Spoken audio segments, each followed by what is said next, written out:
Let's see if the value menu is on. All right, they say we can't hear.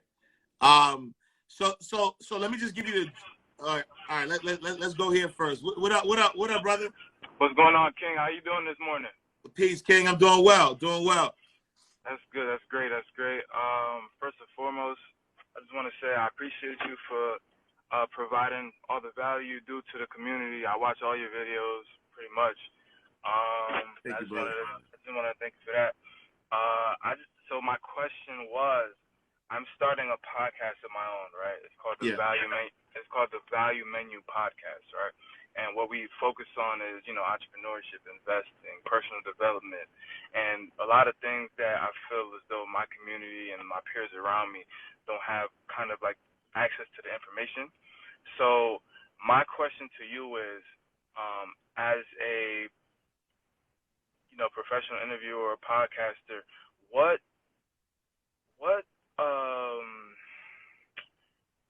momentum, like what kept the consistency in your your craft? Like what kept you motivated, and what did the breakthrough feel like for you? Yeah, that's a great question. So for me, it always starts with understanding your why. Like why do I do what I do? Why did I do what I do? How did I start? And I always keep my why in my mind's eye. I'm always focused on, Ash, why are you really doing this, right? And so a quick story was, growing up in the projects, only having access to drug dealers and athletes as my role models. Luckily for me, I got access to the street life very early in life, the real street life, because what I think is a lot of people get, see it from afar, and because they see it from afar, they glorify it. They think that it's, it's something that they want to aspire to. I saw a dead body at 12, like somebody died, somebody got shot, and I saw a dead body at 12. And I was around my OGs, and I got to see what it really is, and I didn't want it. I said, I'm good. You know what I'm saying? And so the moment I had an opportunity to go in a different direction, I chose to go in that different direction. And I said to myself that there's a lot of people like me who grow up in these environments who are like, I'm not a gangster. You know what I'm saying? Like, I'm not a gangster. I'm not, like, I grew up in the environment. I ain't no sucker either, but I, you know what I'm saying? Like the way I wanted to live my life wasn't what I saw, these guys doing. And so I said to myself, man, like I wanted an example. Like I wanted somebody to be the example for me. And so instead of complaining that there wasn't an example for me, I decided to become that example, right? And so when I started to learn and learn about, why, people who come from poverty live how they live, all of it is money, right? If we had money, if we understood how money works, we wouldn't do what we wouldn't do what we're doing. And so I dedicated my life to studying wealth. Like, how do you build wealth? How do you help people build wealth? And as I started to put myself out there, I realized that was the thing. Nobody was talking to us in our language. And so I just decided to be on the front lines of that. When I started, there was nobody talking about money in the way, that we talk about money now. In fact, there was only Susie Orman and Dave Ramsey that was, giving money advice.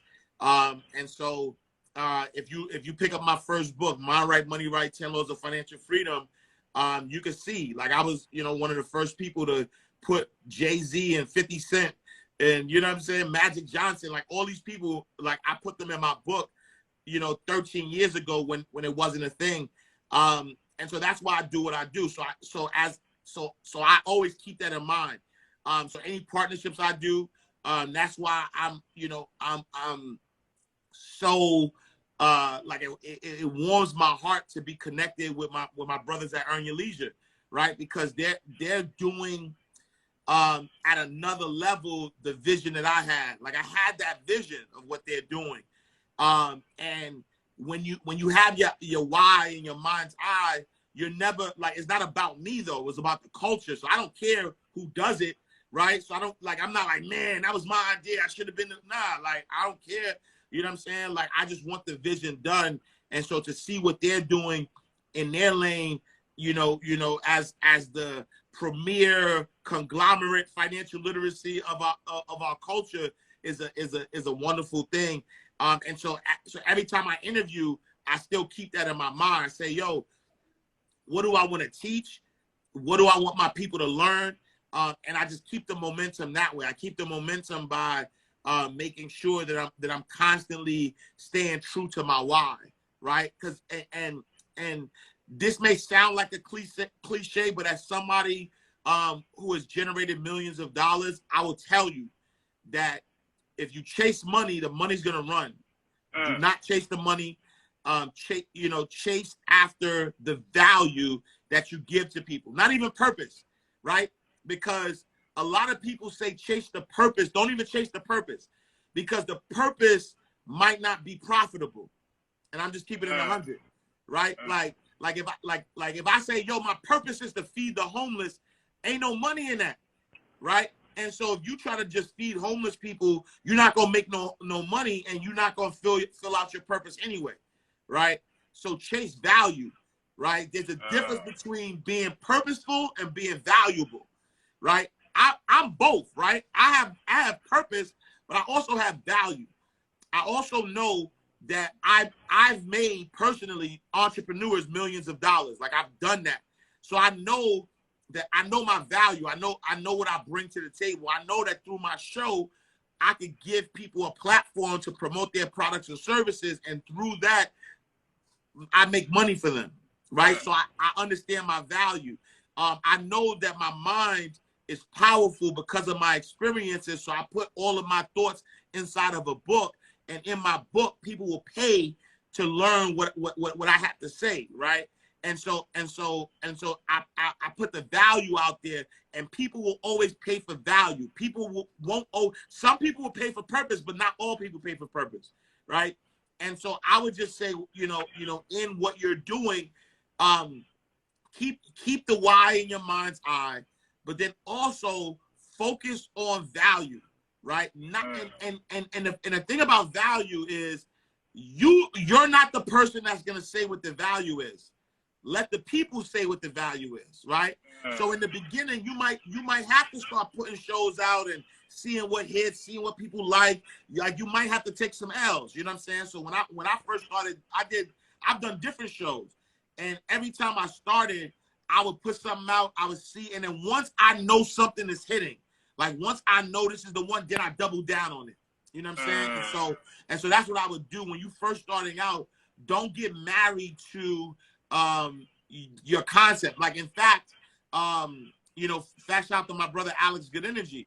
The reason why Inside the Vault is the format it is right now, and I've always said this, is because of Alex, right?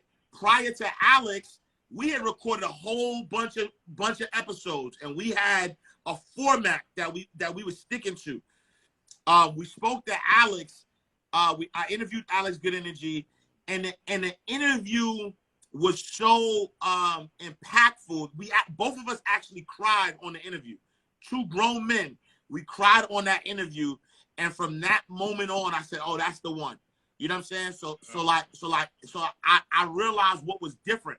Right? Alex was being vulnerable. He was talking about his story. There were things in that interview that to this day, that's how I run my interviews. You know what I'm saying? And so I wasn't married to how I wanted the show to run. In fact, the show was supposed to be, we were trying to pitch it to television. So the show was supposed to be like almost scripted, like a 30-minute show that, you know what I'm saying? Like we almost, we had segments, like it was so, a TV show like the way we did it. But then once we had the conversation with Alex, it was so free flowing that we just changed up, the flow of it. So I would say you know, put it out there, right? And it's a podcast, it's a book, whatever you have to do, just put it out there and let the people tell you what they like, what they value most. And once you get a bunch of people telling you what they value, then just double down on that. You know, I don't know if you noticed, but you just gave me multiple gems in one response. That's crazy. But yeah, man. But like, shout out to the EYO guys, man. I was just watching Market Mondays last night. Yeah. Shout out to Alice Good Energy. Damn, I wish I had a notepad, man. I'm gonna leave this up so you can go back. You can go back and rewind it, man. Yo, I appreciate you, man. Yes, sir. Just one little small question, if you don't mind. You don't even have to go all crazy. Yeah. How? So I know you gave me so much gems. So you're saying when you found that one thing that you doubled down on, is that kind of how you found your target audience? And I know we talked about the giving value to, you know, the people of where you come from. I had a whole other question, but you answered every question I had in my mind. Yeah. But finding your target audience, when you noticed that it was working and you doubled down, is that kind of how you found your target audience? Like when you say, okay, this is what the people want to hear, I'm gonna double down and I'm gonna do this instead of this format. That's how. Yeah. Okay. Yeah. So no, yes and no. So you know, I just said that I would show up and be me every day. And I would attract the people I attract. Oddly enough, my target market is so diverse. You know, I have young 20-year-olds that run up to me and be like, "Yo, you helped change my life." I have people who are in their 60s that are religiously listen to me. You know what I'm saying?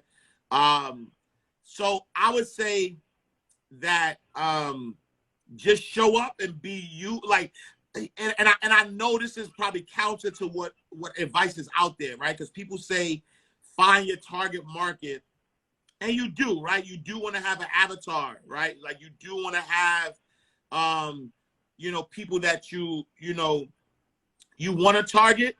But what happens is be open that your target market is going to be wider than who you're targeting, right? And so what do I mean by that? Like for me, I've always said that I'm the voice of the underdog. So that's my target market. My target market is the underdog. My target market is somebody who had any type of situation and through that situation was told that they couldn't amount to anything. And I want to be the voice to show you, right? Greatness on display. I want to show you that anything you put your mind to can happen, right? Okay. But in saying that's my target market, I show up one way, right? I show up that way. And then once I show up in the way that's real to me, people just get attracted to my energy, right? And so I got people who are wealthy, who've never been through nothing, who just say, man, I love your energy. And they're like, yo, Ash, you're a magnet. And they listen to me because even though I have a avatar and I have a person in mind, my message is so universal that it still attracts everybody. Like, so I'll give you an example. Like my sister Tiffany, the Budgetnista. The Budgetnista started out focusing on Black women, right? That was the avatar. I want to focus on Black women.